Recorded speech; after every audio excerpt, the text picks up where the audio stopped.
A thrilling encounter at Villa Park as Arsenal win 4-2 against Unai Emery's Aston Villa. It was a back and forth, but ultimately it means that the Gunners reclaim top of the table, 54 points. Of course, Man City still have a lot to say in terms of that. But Janice Michalek in the house with Mikel Echegaray. Janice, give me your initial reactions. A thrilling match in a 6-goal thriller.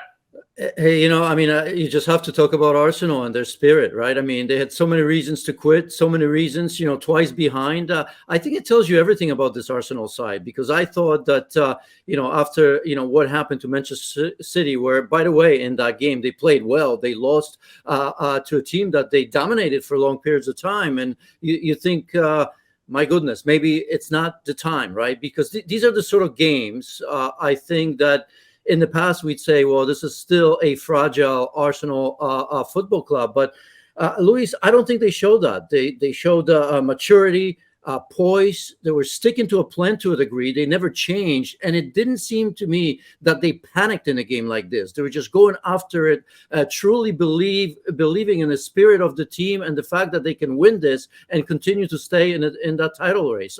Absolutely incredible, the response from Arsenal.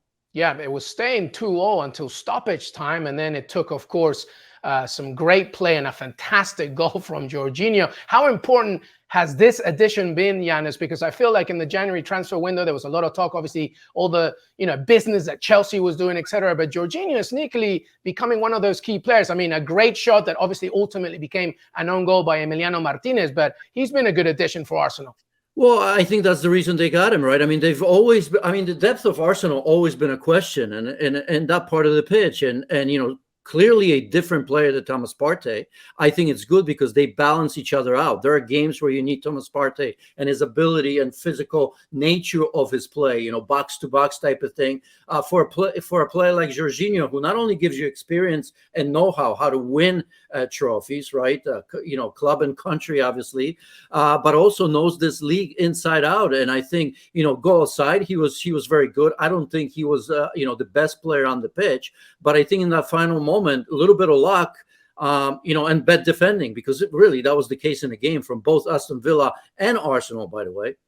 Yeah, and then obviously Villa had to push, keep going as the final seconds were going. Emiliano Martinez goes up towards a corner and Arsenal hit them back on the counter. Martinelli making it 4-2. And as I said on the intro, Janice, Arsenal reclaimed top spot, now all for Man City to react. But do you think now that this kind of victory, as you mentioned earlier, but maybe expand on it, do you think this kind of victory, especially for a young team, is something that Arsenal, Mikel Arteta really need in order to just keep going? Absolutely. Look, I think I've been on record, and I have to own up to it, to say that if Manchester City, if Arsenal lost to Manchester City, I think the title will be decided between City and Manchester United. This changes things just a little bit, right? Because, regardless of what the result would have been, say Arsenal drop points, it wouldn't be absolutely critical in it. I think they'd still be in the fight, of course.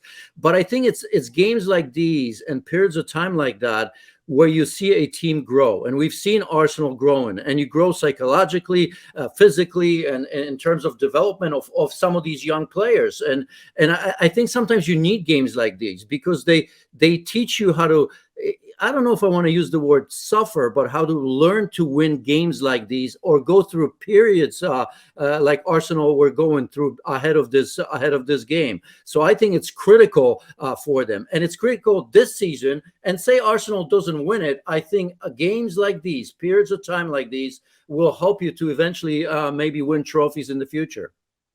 Any final words on Aston Villa? I mean, they are a work in progress. Unai Emery only arrived in November. There's some talent there. Clearly, the bigger project will come in the summer, but there was some positive stuff. I mean, both goals were fantastic. Any thoughts on that? Even though, because it took them to stoppage time for Arsenal, who are trying to win this league, to beat Villa.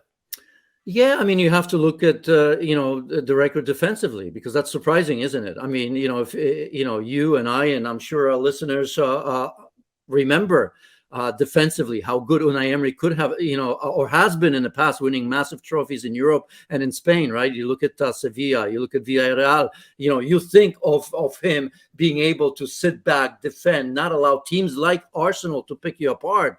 And here, I almost wonder, and look, Luis, you know Villa better than I do, and you probably have some, more inside information from them. But I wonder if his time at Arsenal, where he at times was pragmatic, if it's changed him a little bit, when he felt that maybe coming back to Premier League, that maybe he needs to play a little bit differently, maybe not be as pragmatic as that. I'm just guessing here, but it's incredible to me that his team in, what is it, last 4 games conceded 11 goals like these, and it's so wide open. On one hand, I think that's great because I enjoy watching Villa play, and I think he's done a pretty good job so far. I don't want to knock him here just yet, but that's incredible to be wide open. They had their chances for sure, but let's face it. I mean, I think if Odegaard scores that sitter, which showed a certain amount of nervousness, right? Right now, everything is great with Arsenal. They won that game. But if Odegaard scores that, it's done and dusted. But even Odegaard showed how nervous he's been through that period, missing the goal completely. Yeah, one thing is for sure, this is why many, and I am included in that the Premier League is arguably the most entertaining league in Europe. Of course, what a fantastic game to kick things off in the Premier League as Arsenal reclaim top spot, at least for now, 4-2 against Aston Villa at Villa Park. Janice Michalek, LME, much more content to come from ESPN FC. Thanks so much for watching ESPN on YouTube. And for more sports highlights and analysis, be sure to download the ESPN app. And for premium content and live streaming, subscribe to ESPN Plus.